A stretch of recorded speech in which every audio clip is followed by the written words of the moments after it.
Salvemos a espécie humana. Salvemos o planeta.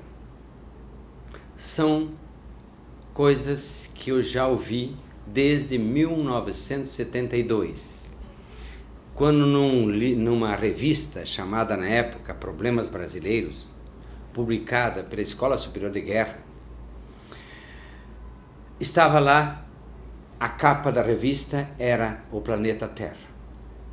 E em cima havia a manchete: salvemos a nossa nave. Comparavam o planeta Terra a uma nave espacial. E como se nós tivéssemos que cuidar do nosso planeta, como os astronautas têm que cuidar de uma astronave. Então se fazia os cálculos do que nós tínhamos armazenado, o que nós tínhamos dentro da nossa nave, para garantir a continuidade da viagem.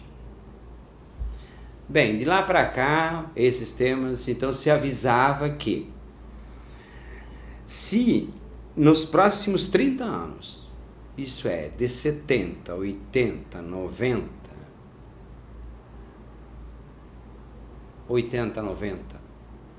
2000, 30 anos não houvesse uma redução dos elementos poluentes da estratosfera e da atmosfera, a tal da criação do efeito estufa não fossem reduzidos com significativa importância, lá pelo ano 2010 nós estaríamos assistindo o despertar de mais tufões, de mais tornados, de mais fenômenos de reação do planeta Terra em relação à agressividade que ele estava sofrendo por parte do único predador do planeta, chamado bicho-homem, ou bicho-ser humano. Então, desde então, eu comecei a observar e procurar dar minhas contribuições naquilo que eu podia, nas minhas palestras, nas minhas aulas, nos meus cursos e até nos meus livros. Então, o que eu tenho observado é que temos dois opostos. Atualmente, nós vimos agora, lançado na revista super interessante do mês de abril deste ano, 2011, o Clube dos Centenários, onde se fala de inúmeras pessoas que habitam esse planeta e que já passaram dos 100 anos. Então se apresenta nesse Clube dos Centenários, tal. Eu acho que esse clube foi mal levantado os dados estatísticos, porque no Brasil é apresentado como se nós tivéssemos 1% só, não sei se 1 ou 1%. Mas, fazendo uma avaliação superficial, a gente pode perceber que nós temos mais centenários do que normalmente são computados. O que significa isso? Que as pessoas estão vivendo mais tempo. Mas eu sempre digo, cuidado, alerta! Quem está vivendo mais tempo?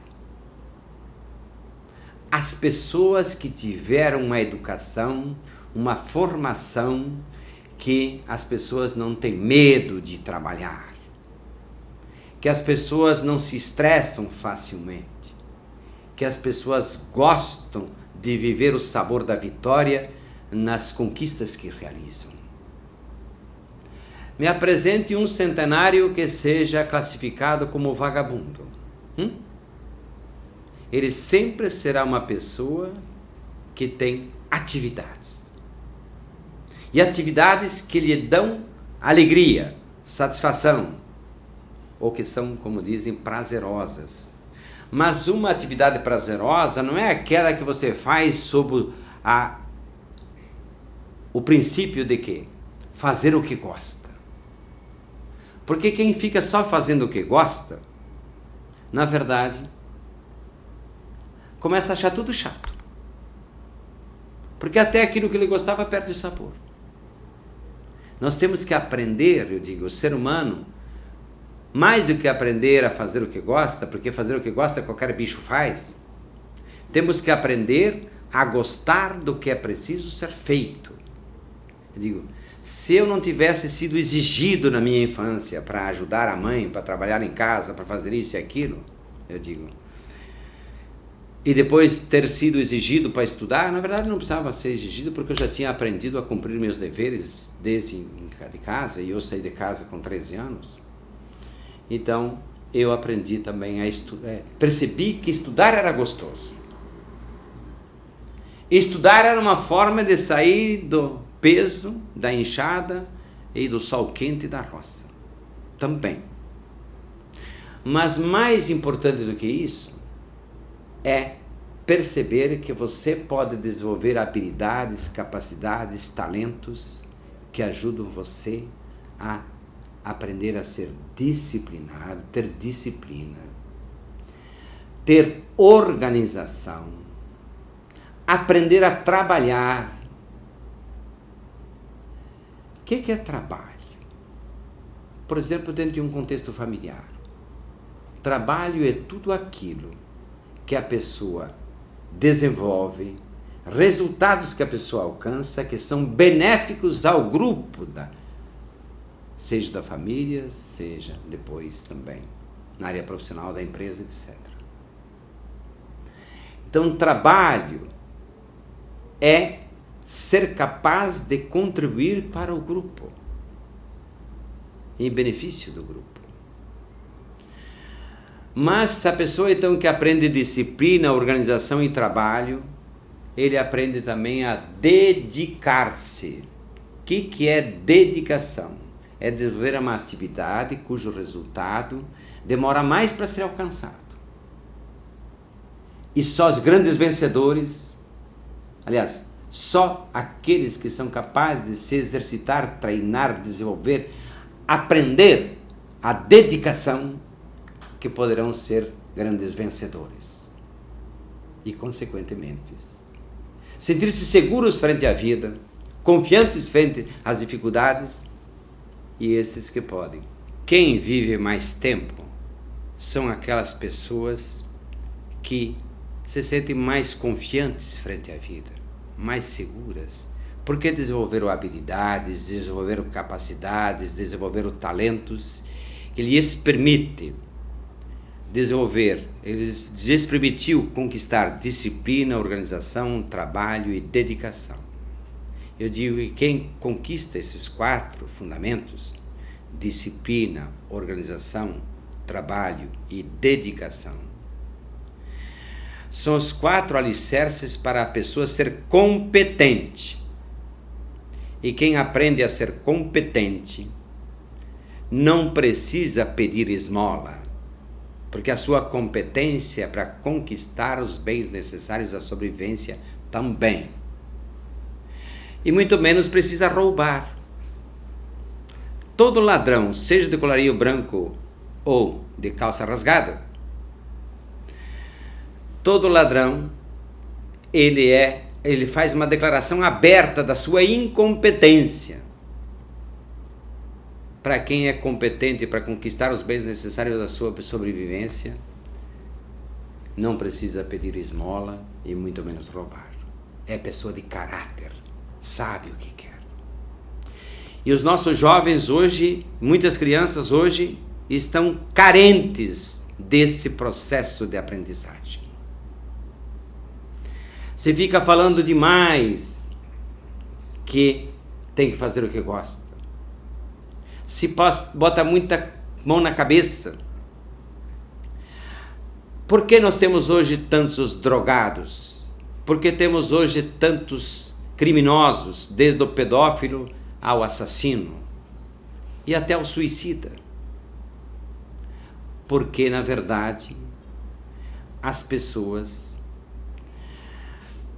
não aprenderam a descobrir os seus talentos, desenvolver suas capacidades, descobrir que eu posso. Então eu costumo sempre dizer que uma praga das grandes que faz isso chama-se esmola. E modernamente a esmola é apresentada sob um outro pacote, que é a superproteção.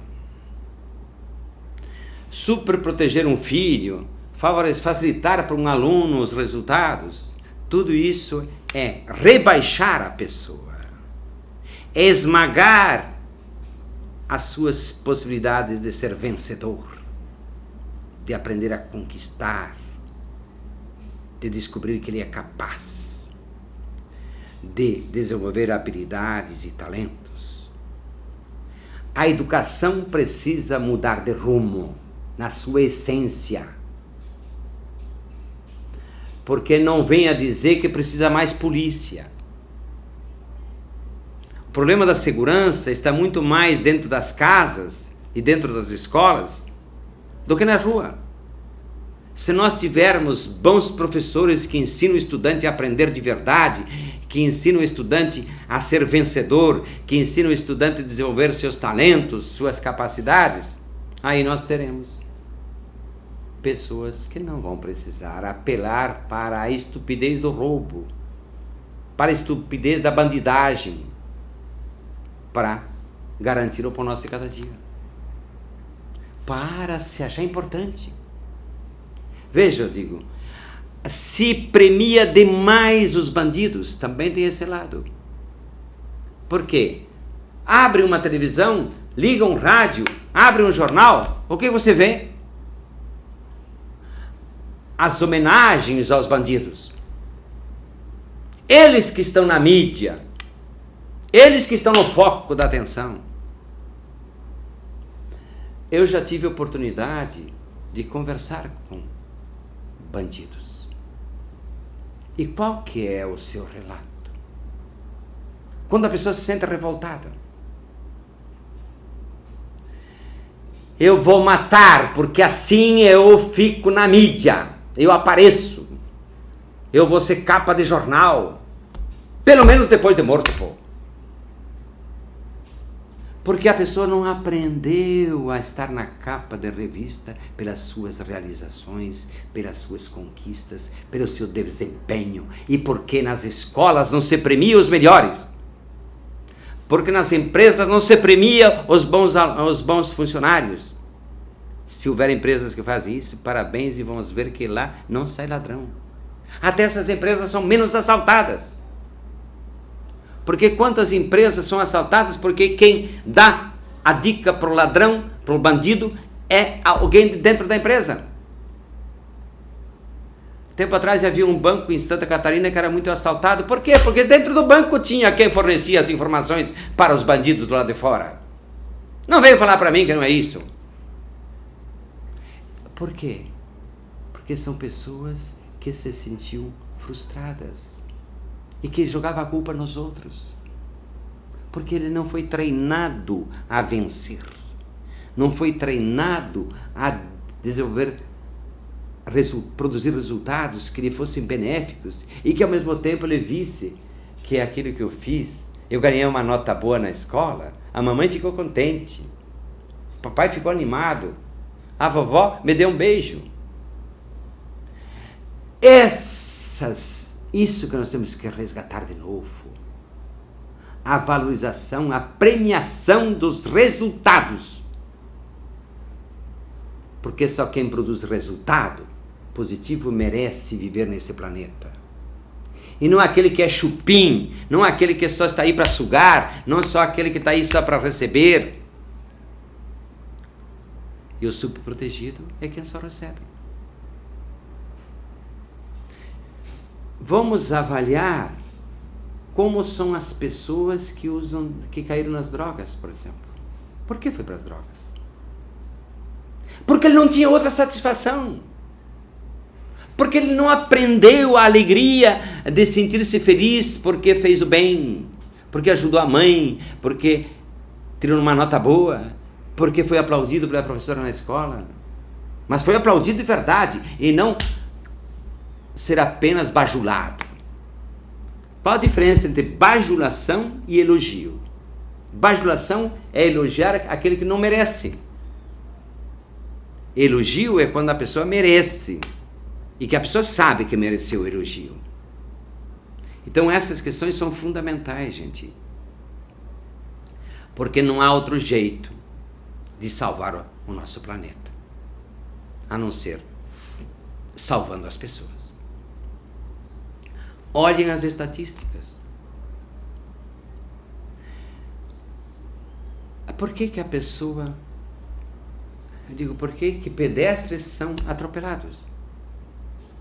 Porque eles têm na cabeça que têm direitos, que nas últimas décadas só se falou de direitos e não só falou de deveres. Então ele acha que tem direito de atravessar a rua e o carro que se cuide, porque eu tenho direito de atravessar a rua, mas também eu tenho o direito de morrer, desgraçado. Então nós temos que aprender a valorizar as coisas que merecem valor. Uma vez em Curitiba, eu lembro, eu perguntei para um médico lá do Cajuru, do hospital maior de Curitiba, quem eram os atropelados. Havia muito atropelado que morreu porque foi atropelado na calçada. Aí ele disse, dos atropelados não chega a 2% dos atropelados que foram atropelados nas calçadas. Esses podia ser um carro que se meteu fora do lugar dele. Mas se 90% ou mais das pessoas atropeladas tinham sido atropeladas no meio da rua, é porque o cara não parou para olhar se podia atravessar. Se vê um carro com alta velocidade, você percebe, é só prestar atenção um pouco. Ou você não sabe fazer esses cálculos porque você nunca aprendeu matemática na sua escola? Porque nunca aprendeu a matemática da vida de respeitar os seus limites? Então é preciso prestar atenção em tudo isso. Precisamos salvar o planeta, mas só tem um jeito: melhorando a qualidade dos seres humanos, não só reduzindo a quantidade, mas acima de tudo, melhorando a qualidade. Eu digo, a superpopulação do planeta está aí. Mas se fossem seres humanos de verdade, se fosse gente de verdade, não tinha tanto problema. Mas acontece que nós temos entre os ditos predadores do planeta, os seres humanos predadores, nós temos muito mais gafanhotos que devoram florestas e não seres humanos. Temos pessoas que abusam de tudo. Suga petróleo nos poços para cuspir na cara da gente através dos canos de escape dos carros. Por quê? Porque todo mundo... Eu vinha vindo esses dias para o centro de Florianópolis e uma pessoa que me acompanhava no carro junto disse, tá vendo? 90% dos carros estão com uma pessoa só. E o trânsito entupido. Porque todo mundo se acha no direito de ter meu conforto. E não aprende a dividir. E não aprende a colaborar. E não aprende a somar para multiplicar. Então nós temos que mudar, acima de tudo, a forma de educar, para que as pessoas aprendam a conquistar, a vencer. Saber que eu posso fazer um sacrifício aqui para ter um resultado melhor na frente. Que vale a pena fazer um esforço agora para depois obter um resultado mais benéfico e significativo. Para que construamos, sejamos cada vez melhores e possamos ser cada vez mais felizes. Obrigado.